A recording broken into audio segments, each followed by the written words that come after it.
I try to flick the lighter again, getting more and more.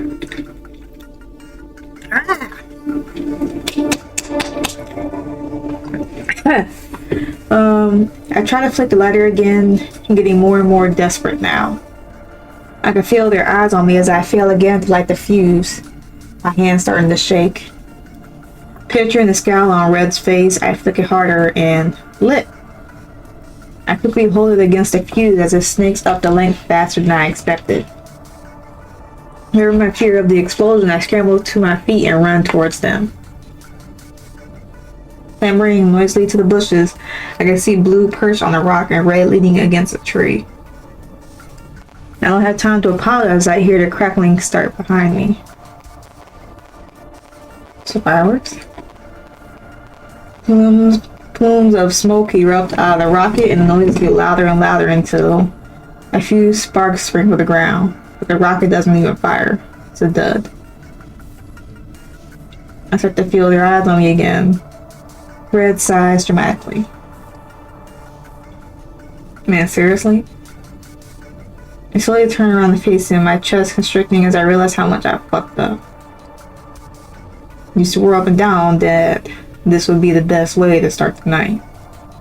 You made us watch this instead of going over to Liam's.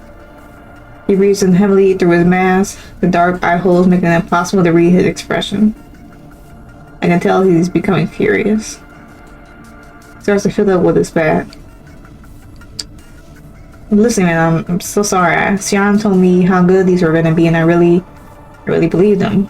I wanted to impress you. There's still the rest of Halloween. His posture changes as I start to growl, relaxing the white knuckle grip on his back. I know it still won't be good enough. He's gonna hit us? I look over at Blue for support, and he just stares back, oddly still. I'll do whatever you want for the rest of the night to make it up. I promise I won't pussy out like with Ed. Red barks out a short laugh at that, back to lazing against the tree trunk.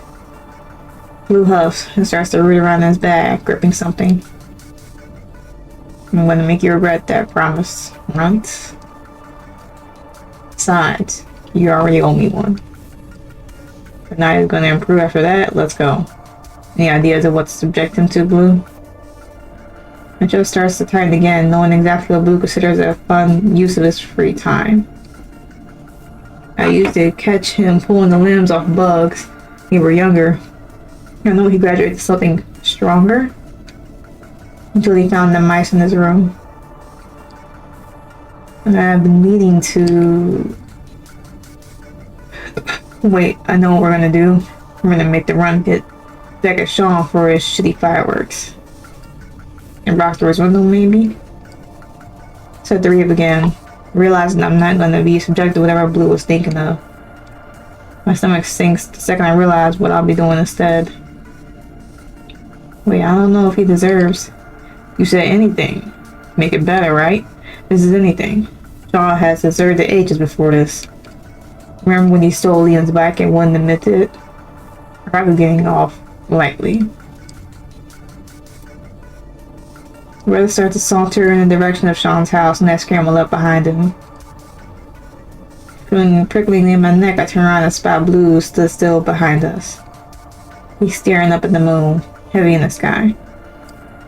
I look a little closer, but then he seems to snap out of it and turns towards me. I scratch the skin under my thick mask, trying to focus on him. A funny feeling starts to form in the back of my mind, like we're somehow making eye contact underneath our masks, even though I can't make out his face. Hurry up. Jesus, you scared of the dark or something? Blue looks back at the road, straighting up and beginning to amble towards us. I realize how long I've been frozen watching him and scurrying back in Red's direction. Red snickers at his own joke loudly, and I try to relax again. Feels like we've talked for ages by this time we arrive on Sean Street. Probably more like 10 minutes. The dread in the pit of my stomach is only straightening over the wall. Every triggered breather he walked by makes me feel worse. The train passes me and I suddenly realize how public this is going to be on a day where everyone is outside. The dread solidifies further. In contrast, Red whistles cheerily next to me. Shaggy Wolf's head he's wearing, muffling it into an ominous tune. Blue stalks behind us, breathing heavily. Sounds somehow like he's finished running a marathon. Red jauntily raises his bed up to the house, like some kind of circus ringleader. That's kind of what this is. Well, here we are. Looks empty. Try not to shit yourself.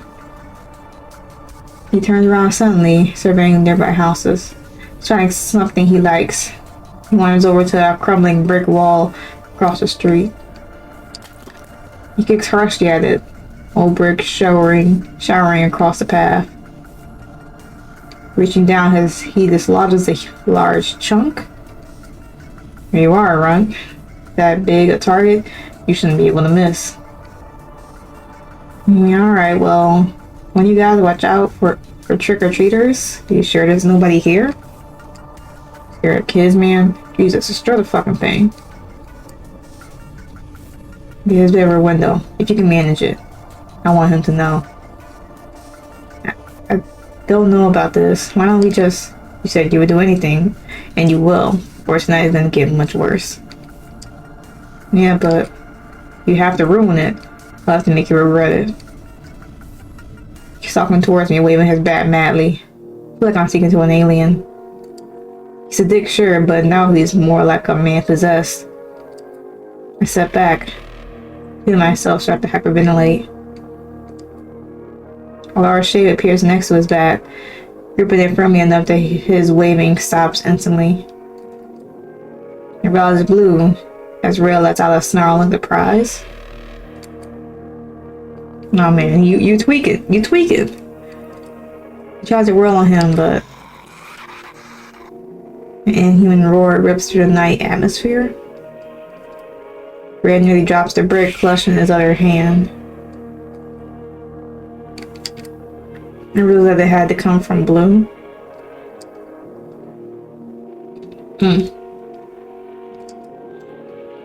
Still the goddamn thing, okay? It's like he's been sedated. Blue releases the bat and Red's arms flop lazily down to his side. Blue looks at me and nods. Okay, I'm doing it. I'll throw the rush of bile in my throat. I look away and keep processing whatever I had just seen. Thinking, I raise the brick, reeve in, and throw. Glass shatters, pouring into the bedroom. Abruptly, I realize I can breathe again and take a deep gulp to the night air. Red jumps up, enthusiastically at the destruction.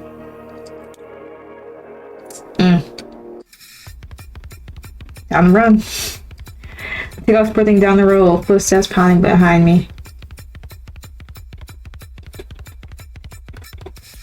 My lungs start to burn, but I keep pushing until the world around me starts to get blurrier. I can feel my heart beating on my chest, deafening me. Finally, I stumble up against a house to stop the rest. Alright. We're done, right? So funny, man. You can't believe he was there.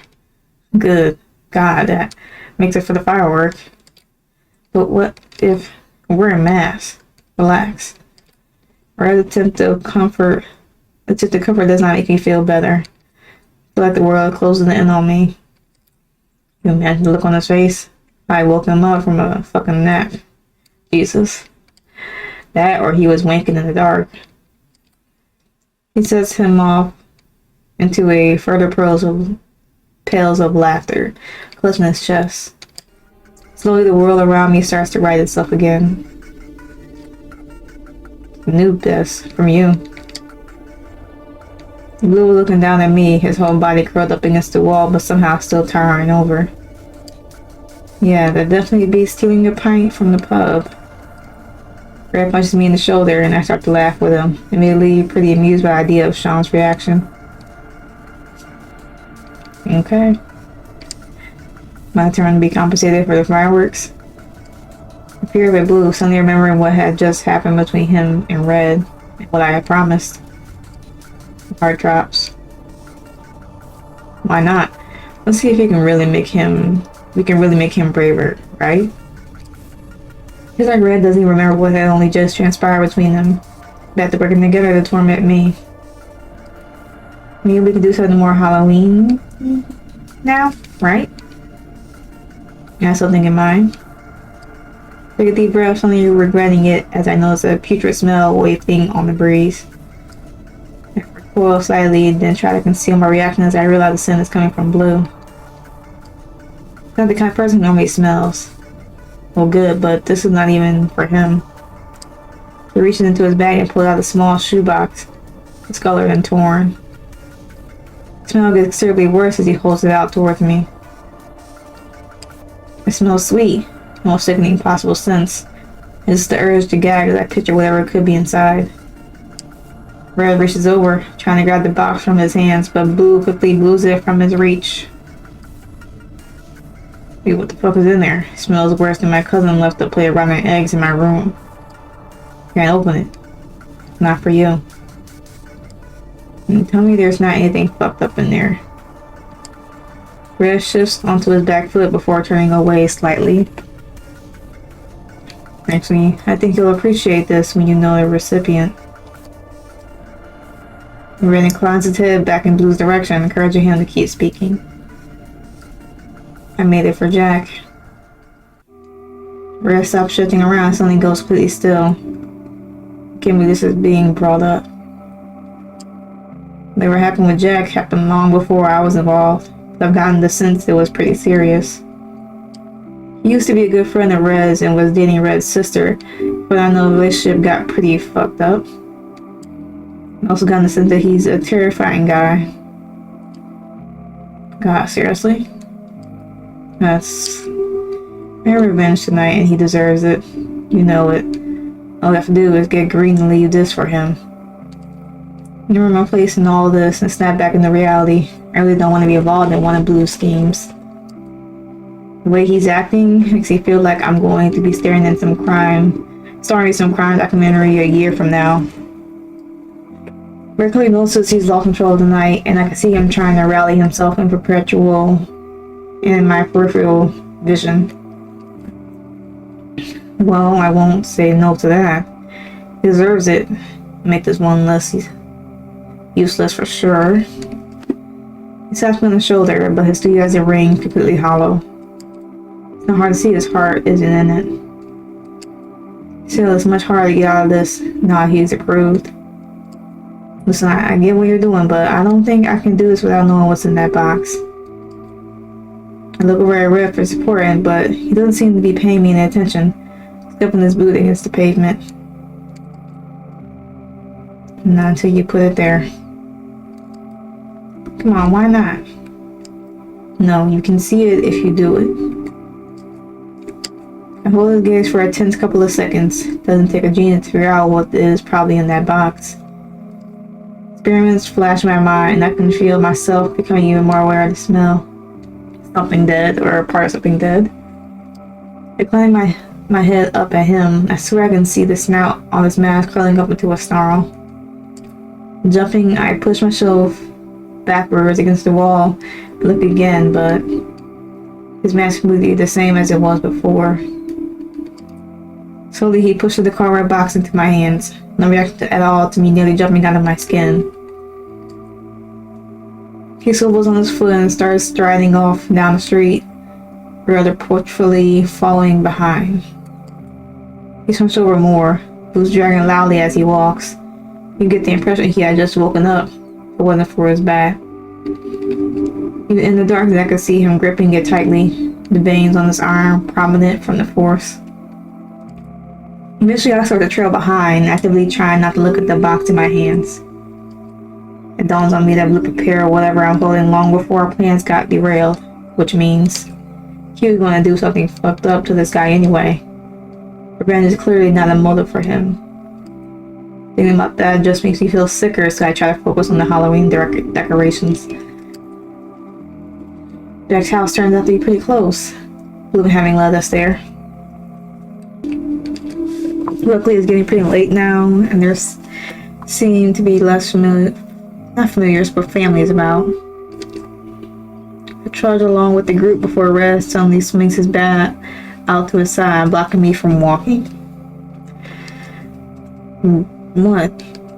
Getting closer. His lights are on. His earlier cheery demeanor is clearly gone as he scans the house. Using the alley around back, he leads straight to his garden. Just turn right and hop over the second fence. That's his. Really do like how quickly this is escalating. Should know this guy a long time ago. Red's mood shift is also not helping, as I imagine it. If he lingers there here much longer, he might actually get to use his bat. I realize I need to just get this over with. Yeah. But I just can't. Guys, this is crazy, yeah? Stop being a little fucking weasel, alright? Aren't you supposed to be a coyote tonight? I forgot how quick he can be a fly off the handle earlier, but watch him turn on me so fast, I realize how much more unstable he seems. I can't even bear to look at Blue, knowing he orchestrated this beforehand. Right on the right. First turn on the right, yeah? Blue just nods affirmatively. I want to know why he knows this. Stumbling into the alley, I realize the stench of the box is only getting worse. I gag a little, but try to quieten myself to get closer. Shuddering, I realize I could just leave it in the alley, or find a bend for it. No. No reason to get arrested doing Blue's weird shit, when he'll never know otherwise. Look into the alley, my eyes are drawn upwards to the sky. Horrible shiver goes up my spine as I look at the moon, surprisingly large among stars. The feeling that something is deeply wrong fills my chest, but the moonlight is relaxing. The fence stretches up before me, and I reach up to grasp the top, hauling myself ungracefully up and over. I land with more of a thud than I would have liked in his garden, urgently trying to assess my surroundings. It's a pretty disgusting garden, patches of grass wilting and piles of rotting wooden furniture laying in the corners. Nearest the door lies a large wire cage among various clothes that have clearly fallen off the washing line and been left in the dirt. Hear movement on the other side of the fence, I remember the situation I'm in. Scramble up to the back door and quickly lay the box down, pause as I grip the lid.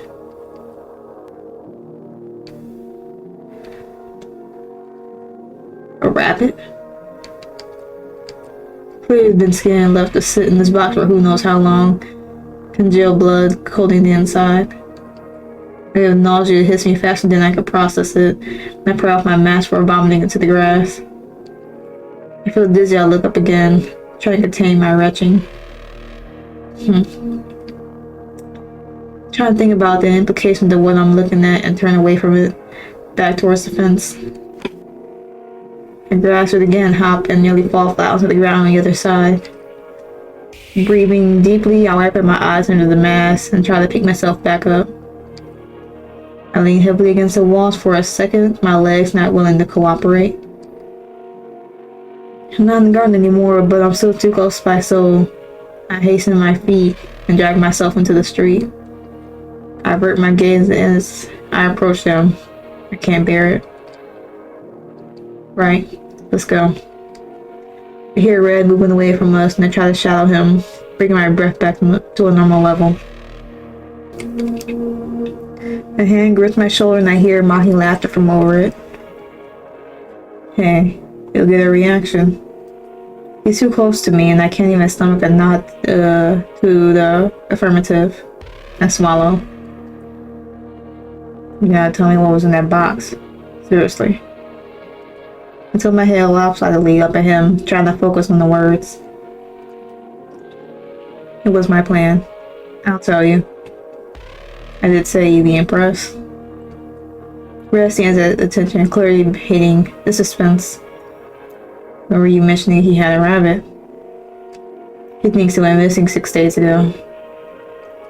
He'll know where it went now. The world feels like it goes out from under me as I watch Red's reaction. Shoulders tense even further, then they drop. Then they tense again. He looks away wildly and then looks back. his rabbit. His back starts to move at his side, twitching as he shakes. Goddamn rabbit. My sister loved that thing, you sick fuck. What's wrong with you? He snarls, and I swear I see a flash of yellow in the eye holes of his mask. Wolf staring back at me. All at once, he leaps at Blue. That raised over his head. Well, that'll do it. I throw myself out of the way as Blue grasps him mid-air, their bodies colliding as they both tumble to the floor. Yeah, that'll do it.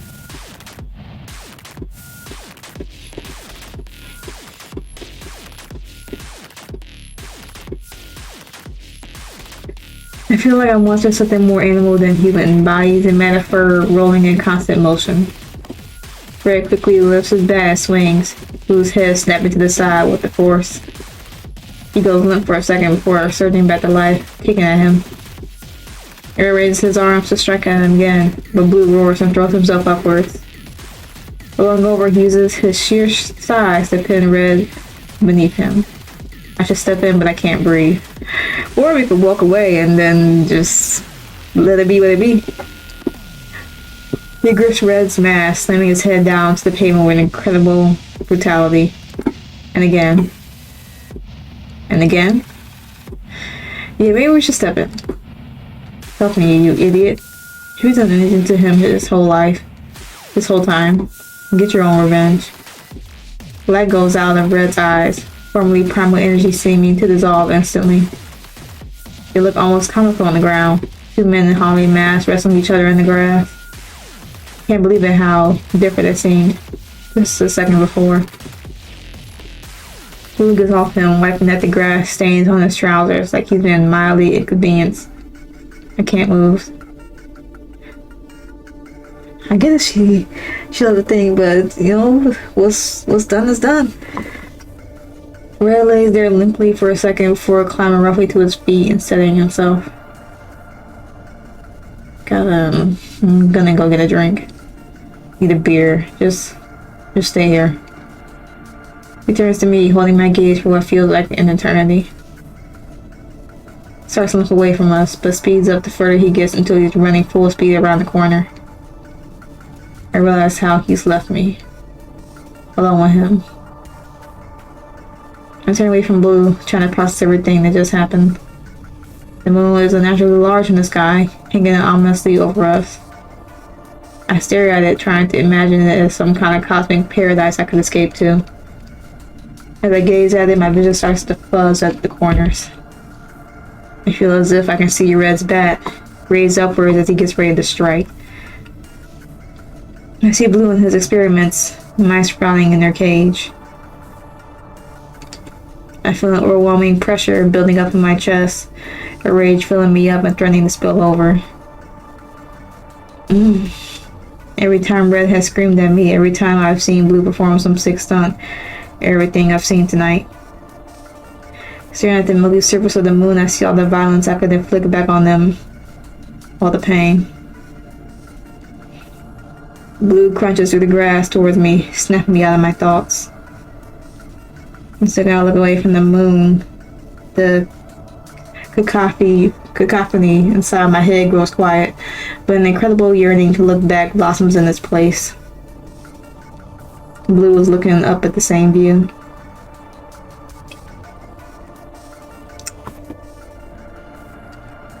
I'm not really thinking as I speak, a strange confidence coming over me.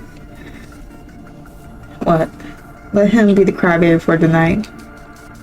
I cough and stare down at the grass, the breeze starting to chill me through my costume. Can't fucking attack each other, it isn't right. I have no idea how I'm doing this. He flicks his gaze over to me, and noise starting to show in his stance. You'll notice he was the one to attack me. If I'm supposed to not defend myself? The credible threat in his tone now. You knew what you were doing. I've known you long enough to be sure that you knew exactly what you were doing with Red and that poor fucking rabbit. His hair really flicks to me this time. Before I know it, he slammed me back against the fence. Well, I choke out as he pins me against it, one hand on my neck, the other gripping my left arm. You are a coward. Grow up. He was harder. I pinned him on my legs around in an attempt to kick at him, but he's too strong. It is because he deserves it. He didn't care about what our personal bond is. What our personal bond. I scratched at his hole with my other arm, pushing away from his rancid breath. I run the reaction out of him, and I've got it. He is so upset over what happens to a bunch of animals, but you don't realize. He sends you back into the fence again. You're both mice in the cage. You're just the more pathetic one. One of my kicks finally connects a little harder, his knee buckling under him.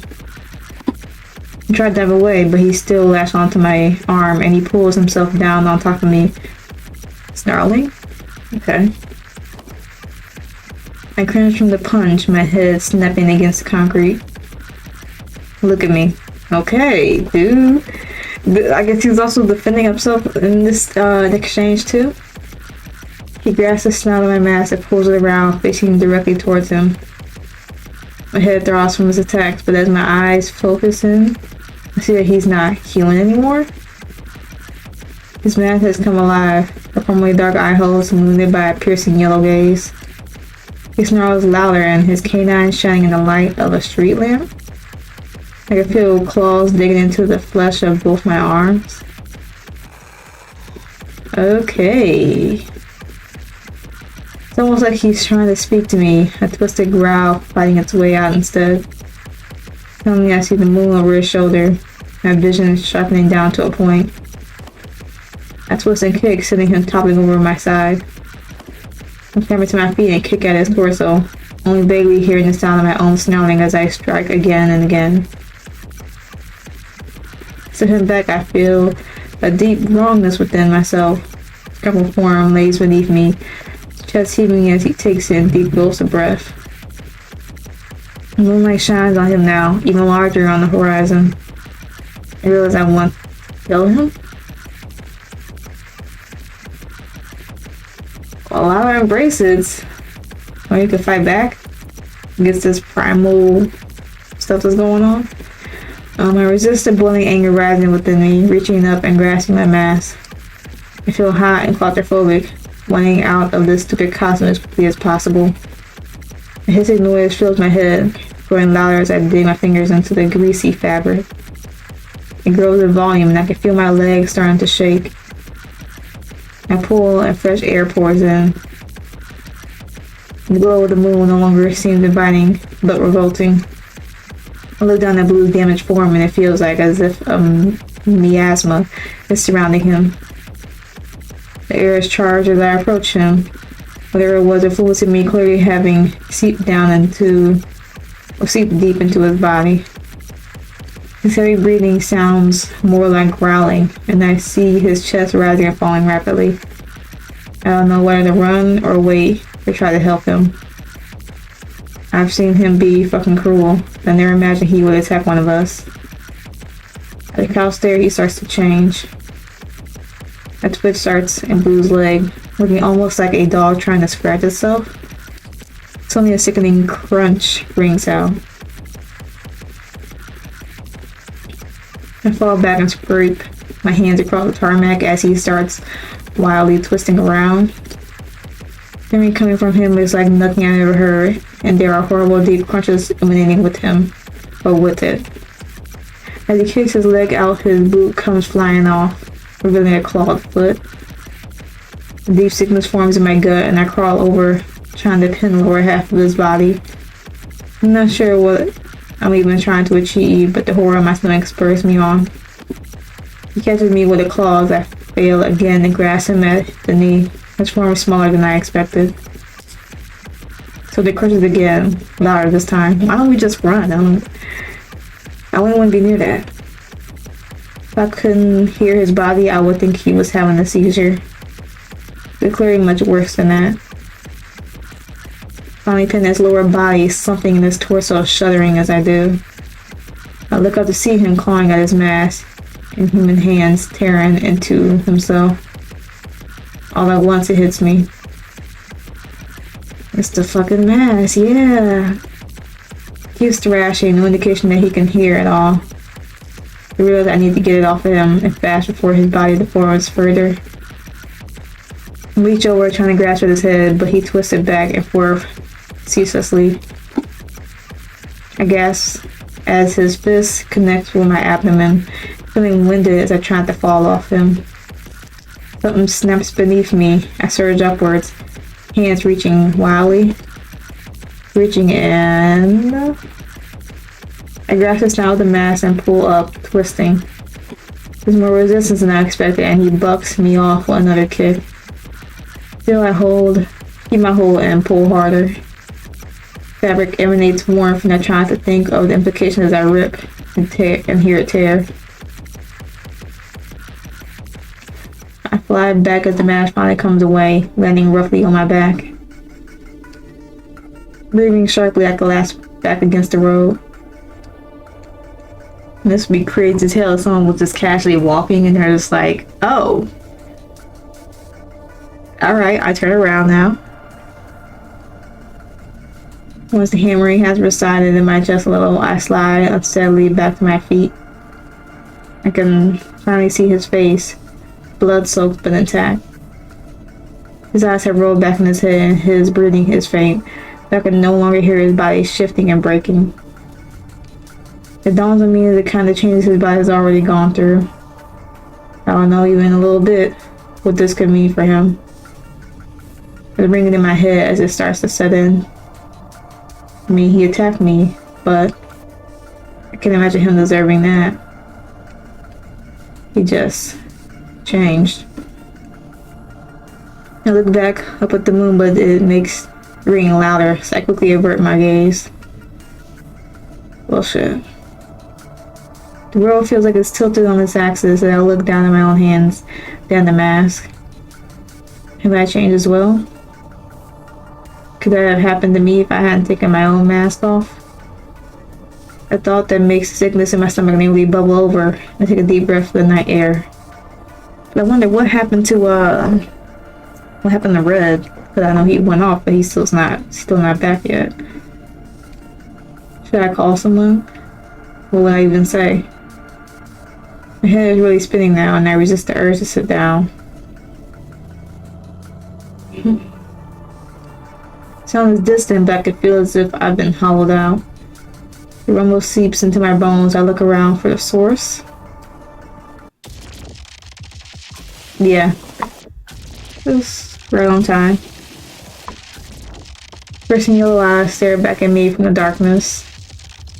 Terrible recognition swamps me. I know at once this creature is Red. His lips curl as a snarl grows in volume, slowly stepping towards me from the shadows. As the light is cast on him, I see the unmistakable tint of dark blood around his jaws. He moves with a predator's grace towards me. I flick my eyes down the blue, realizing I can't leave him like this.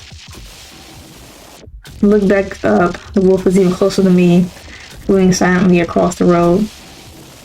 I don't have to act, and I have no idea what to do.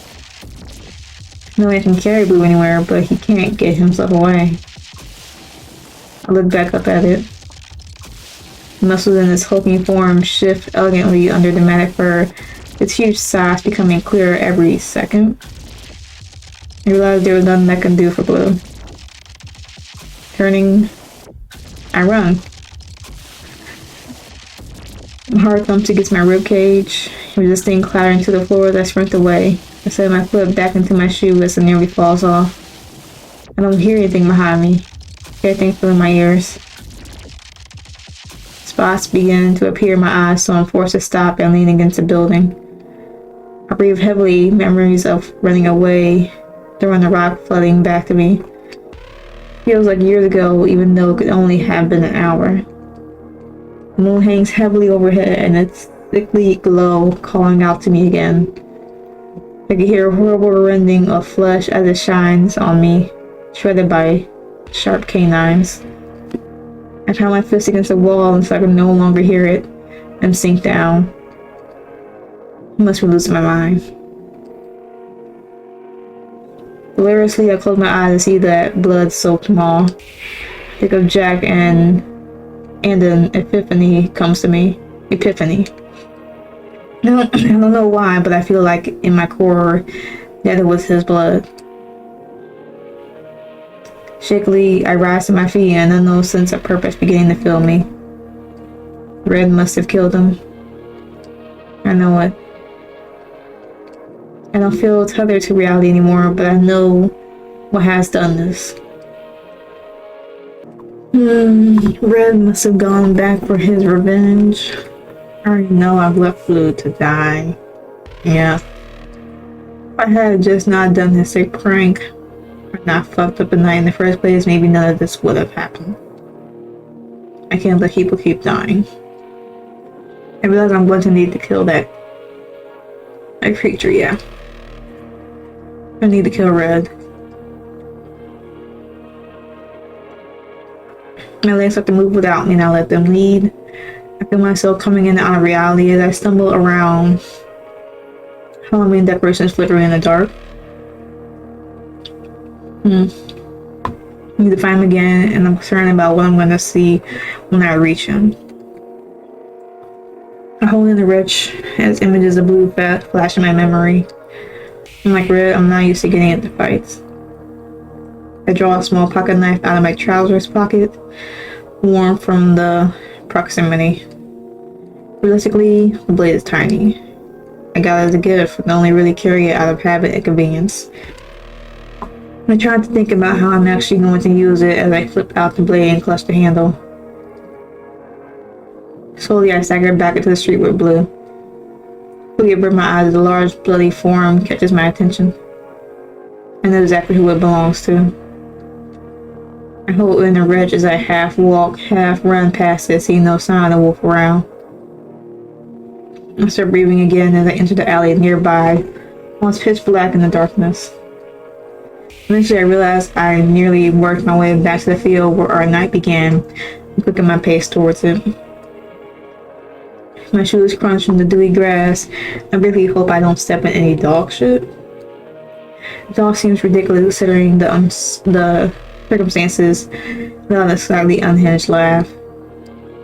The bushes rustle to my side and I look over.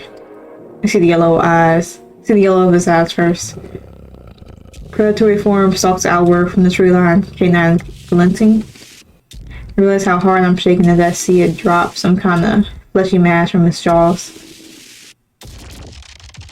A child's scream rings out and I twist to see a kid in a ghost costume hitting and running down the street. Sweets fly from their plastic pumpkin basket and they sprint out of view. I turn back around and see the wolf now significantly closer, maybe 3 meters away. Thankful it didn't chase after the kid. In a weird way, it seems to have jolted me out of my paralysis. I sprint forwards. A snarl rips out and the large beast charging forwards as well. Its large face clasps my arm and I twist out of the way at the last second.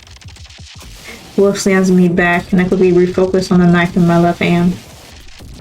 It turns to me again as I plant the blade into its shoulder, warm blood coating my fist. It yelps but keeps pushing forward.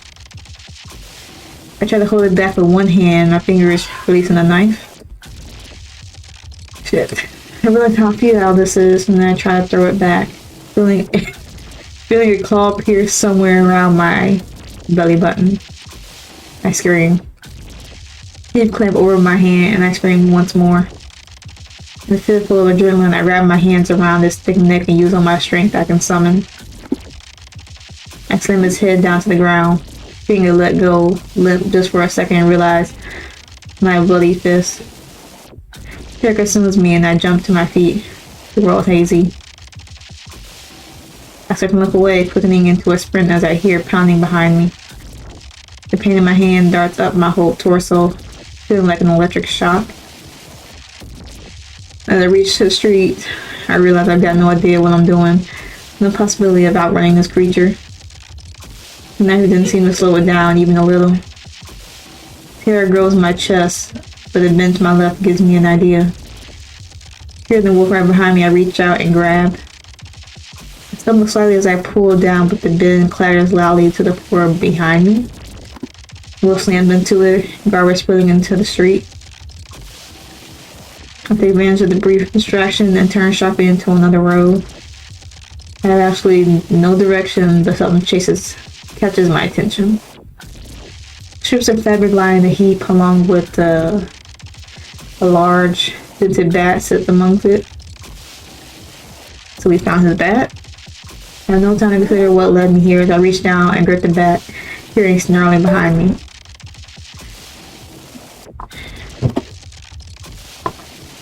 I swing, feeling metal collide with flesh. Another yelping snarl rings out and I see the furred body hit the floor. First fast though, clawing back towards me. Moves faster than I expect and the bat glances off as its teeth dig into my arm.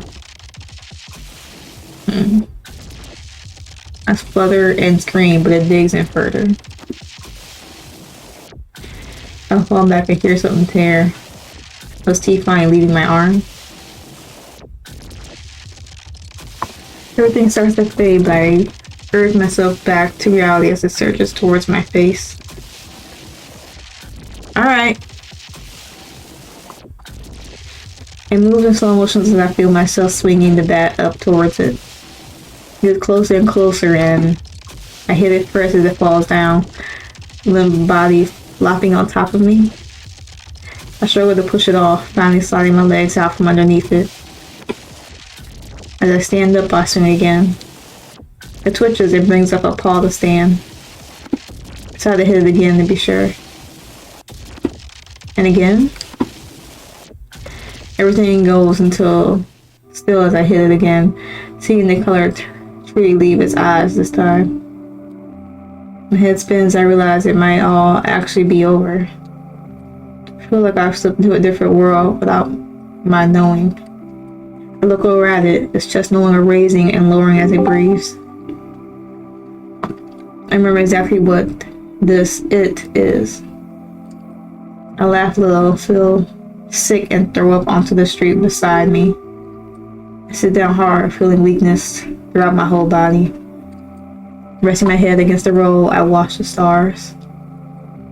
I think of going back home, but I can't find the strength to move. A feeling of madness descends on me, and I realize something is truly broken.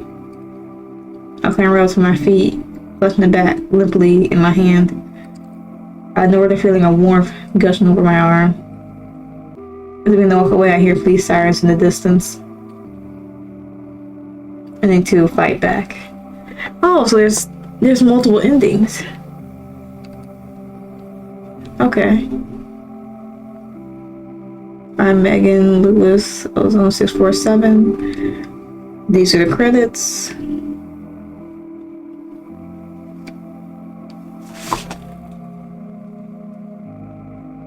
Film credits, okay.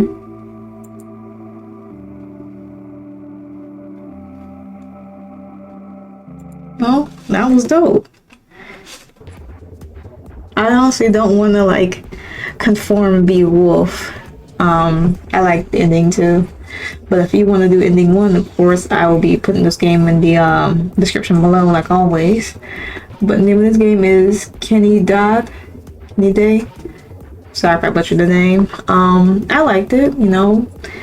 It was, you know, about 40, almost like 42 minutes, 43 minutes of game. It's not bad. I mean, it kept me like, it was immersive. It kept me like glued to the screen pretty much the whole time. So yeah, I enjoyed it, and hopefully y'all did too. If not, then it is what it is. But yeah, so with that being said, I'm gonna end it here. So hopefully y'all had a good day. Good yesterday, better tomorrow, and I will catch y'all next video.